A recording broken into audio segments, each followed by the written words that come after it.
I'm Malcolm Falloon. And I'm Stuart Lange. And Stuart, you've written a piece for the latest New Zealand Christian Network, and it's entitled, "What Sort of People Do We Need in New Zealand Parliament and Politics?" Yes. Why is this an important question? Well, it's election year, whether we like it or not. It's a crazy time and lots of rah, rah, rah. But at the heart of it, we need actually MPs that, whatever their views, we can trust them as people of integrity and common sense, and with a sense that they are working for the well-being of all New Zealanders, not just driven by out there ideologies, rabid ideologies from of any stripe from either side of the spectrum, from the extremes, or that they're in the pocket of vested interests and so on. We just need very capable but good people, whether they're Christian or not. You finish your paragraph by saying, "We also need MPs who genuinely respect people of faith." Yeah. It's like a lot of MPs in recent decades, or especially in the last few years, have not really understood the Christian faith and the parameters of conscience. That if they push this or that, that many Christians just cannot go with that, and so they need to have robust space for Christian conscience, and also for the conscience of everybody. There are other faiths involved too. It's about freedom and respect for all, rather than kind of bludgeoning people into particular innovations that really grate with Christians and with other people of faith and with other people who might have strong values in certain areas, like not killing people. Well, we don't like the killing of people going on, but well, it is going on. Stuart, how do you feel? No, should I put it this way?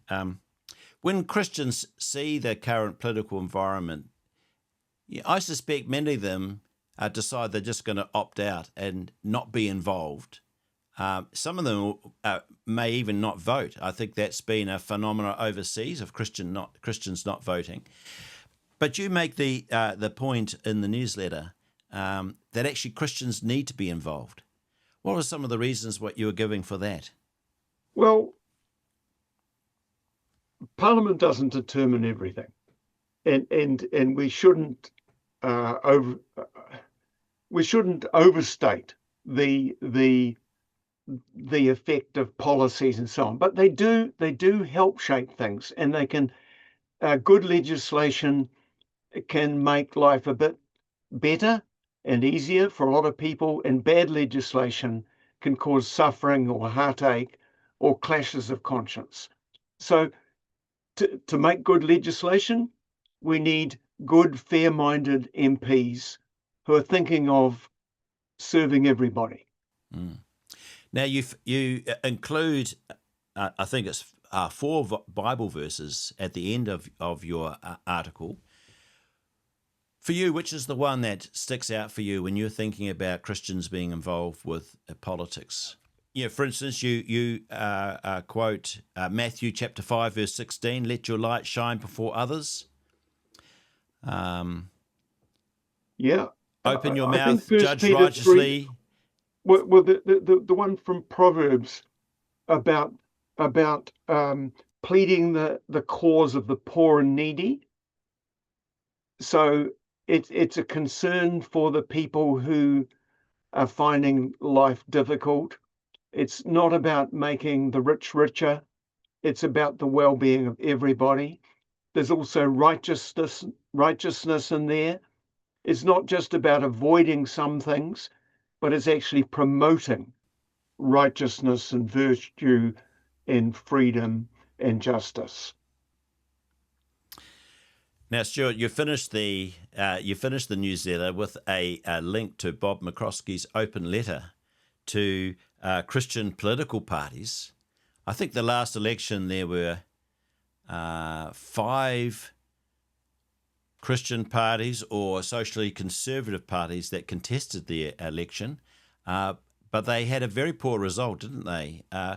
And Bob's really calling them to be unified.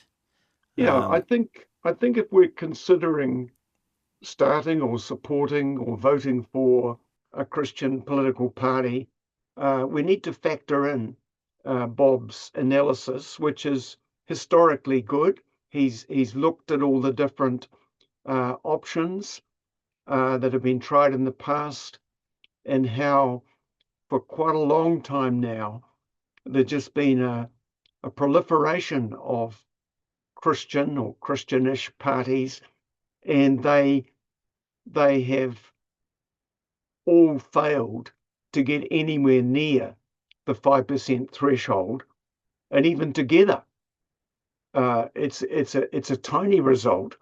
And so he's called on those parties to combine or to cease and desist. Now, he may be right or not, and at the end of the day, we need to vote as we feel called to. But his article is well worth reading and Now, considering.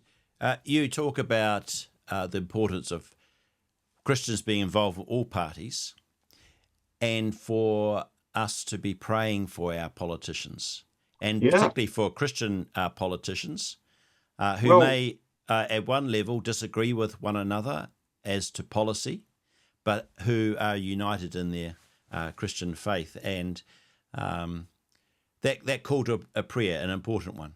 Well, we need Christians in every political party as much as that is possible, and there they can shine the light of Christ and in their own corners, very contested in every party. But we need Christians who are wise, who have the courage of their convictions, and who can speak up with gentleness and respect and with love.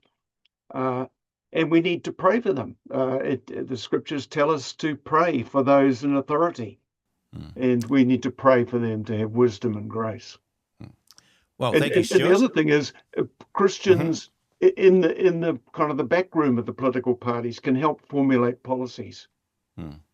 Well, thank you, Stuart, and thank you everybody for listening. And there'll be a link below to sign up for our newsletter, and you can read the full article. Kia ora.